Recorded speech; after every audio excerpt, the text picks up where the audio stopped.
événements de mai 68 qui me semblent emblématiques sur 2 points. Le premier, c'est que mai 68 reposait d'abord sur la négation de l'autorité. Et nous voyons ce que donne 50 ans de négation de l'autorité dans le pays ces jours-ci. Et le deuxième, c'est que mai 68 reposait sur l'affirmation d'une liberté personnelle sans entrave. Et nous voyons dans la fracture sociale, pour reprendre une expression d'il y a 20 ans, ce que donne cette liberté sans entrave dans le morcellement, en termes de morcellement de la société française aujourd'hui. Les liens de solidarité se sont distendus. Notre société est maintenant davantage une juxtaposition de communauté qu'une réelle société et qu'un réel corps organisé, alors qu'il devrait être cela.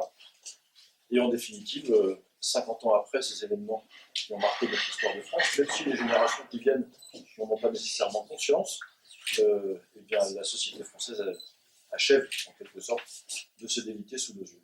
Les Français ne l'acceptent pas. Ils en ont peur. L'interrogation, pour ne pas dire l'angoisse qui est la leur aujourd'hui, montre bien le refus de ce délitement et en définitive l'enjeu de l'élection de 2017.